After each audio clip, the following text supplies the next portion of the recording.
yourselves and myself, right?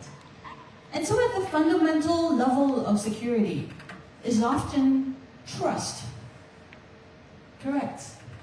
Because if you were to be the ones, the very people to ensure security of individual lives, surely you must be trusted. And so, back in 2018, more than 6 years ago, Kaspersky launched our Global Transparency Initiative. And over the last 6 years, we didn't just launch something and left it there as a white elephant. What we've done is to evolve our GTR, Global Transparency Initiative, over the years, year on year, over and over again. So what we've done is to have evolved GTI into these 6 key pillars that you see on stage, on screen. I won't have the time to go through all of them because I'm only given, 10 minutes and I think 8 minutes left. Data relocation, vulnerability management program, cyber capacity building program, which is actually a training specifically for security assessment. Transparency report, third-party assessment, which Basim also touched on in one of his slides earlier on, and transparency centers. I really want to draw your attention to the bug bounty program that you see on screen. We basically promise that we will award up to $100,000 for the most critical flaws which are found in Kaspersky systems. And since March 2018, from the launch of this bug bounty program, 133 bugs were reported, 55 were actually rewarded, and more than $77,000 of total bounties have been paid. Well, I'm a lawyer by training, and so I like to read fine print. So I like to draw your attention to the fine print on the screen, which says that no 100,000 payments for critical vulnerabilities were made as none were reported. So listen carefully, please, because the next thing I'm about to say may sound controversial to some people, but to me, it's factual. And that is that there have been, rumors. I call them rumors. I'm careful with my choice of words. They're rumors about the way our software is coded, the way our software are designed or written, right? But if there are questions, really, which are legitimate and that can be verified, my challenge, and then it's always been an open challenge to anyone that, passes remarks like that, would be, why don't you just report it for $100,000? Right? I like that laughter. Thank you very much, Basim. I think my mind was on. Now, what we do is, and this pairs up with the bug bounty program, we provide source code. I need the mic that works. Okay, we provide source codes for reviews at our Transparency Center facilities. And of course, we have to date hosted close to 60 of such source code review sessions, visits by delegations from around the world in 11 facilities that we have around the world. And no single red flag has been raised through all of these independent assessments. And on the screen, you see that in the recent times, just within the last 4 months actually, we've launched specifically for this region, Middle East, in MITA, 2 transparency centers in Saudi, Riyadh, and in Rwanda for Africa, which makes a total of 11 transparency centers around the world. Of course, we have one right here in Malaysia, KL, I don't really want to say too much or reveal too much ahead of time, but we have, in the MITA region, plans to launch new transparency centers in this year. And of course, we have our eyes set on an important territory in, Turkey. But you will get the details as we go, as we plan. We have it in our pipeline. And I don't want to say too much on this stage ahead of time. And so this is, in a nutshell, what we have for our Global Transparency Initiative. These are our numbers to show. With 2 additional data locations, with 11 transparency centers, we have regular third-party independent assessments, and we have made close to $8 million of investment, and as I mentioned, close to 60 Transparency Central reviews that have been conducted with no red flag. Maybe I should add one here. 0 red flags. So with that, I just want to hand the time back to Basim. Happy to take any questions later on. And it was a nice meeting. I hope you have a wonderful conference. Thanks a lot, Jeannie. Jeannie will be available for interviews after the presentation is over.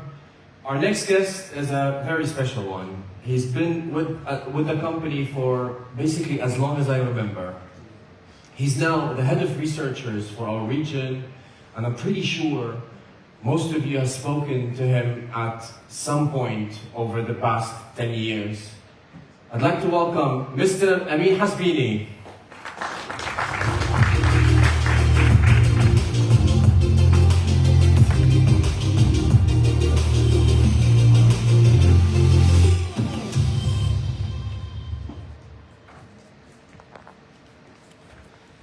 Hello everyone, thank you for being with us today.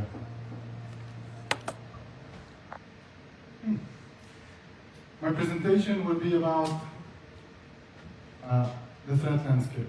We'll be talking about a little bit of what we have been witnessing in our region, a little bit of what is happening, just a little flavor from here and there, a bit of criminal, a bit of advanced, a bit of statistics. So let's go ahead.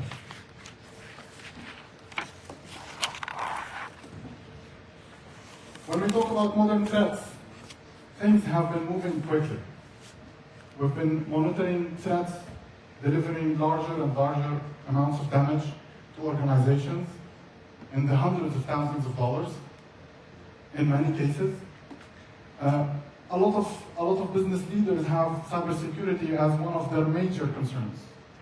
It's always a discussion in C-level rooms, and the cyber threats keep going. We want technology, we want to adopt technological measures everywhere. We want to automate, make things faster, and grow. We need technology, and technology comes with risks, right? Attacks have different levels of motivation. Some of them are political, some of them are economic, etc., etc.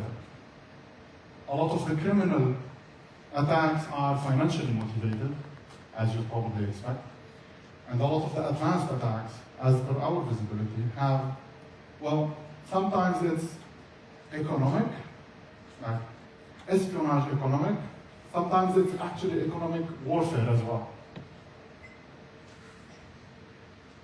Ransomware is another thing that we keep looking at and we are seeing continuously, which is the software or the malware that encrypts all data on the systems, and then attackers will blackmail the victim for its own data, for access to its own data. It's one of the most dangerous attacks when talking about private organizations. And we'll be talking about examples in the next few slides, but my colleague Maher will be sharing with us his research on ransomware geotagging, which is, I won't say more.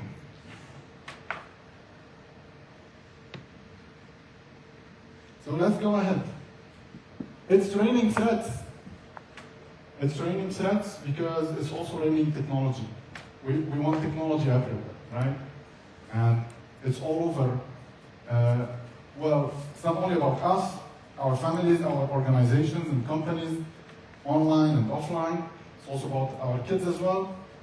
And at Kaspersky, we have been witnessing a lot of threats. In the press kits that you will receive, you will have access to statistics specific to each of your respected countries. Briefly, in terms of general large numbers, we look at millions of attacks in every single country, and the numbers are changing continuously. The dynamics are changing. Some countries have more ransomware attacks, Some countries have more banking attacks, some countries have more spyware attacks or espionage attacks.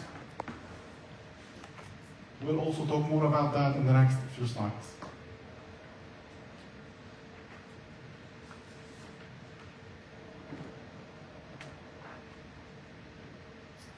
Underground threat actors, or another name for underground cyber criminals.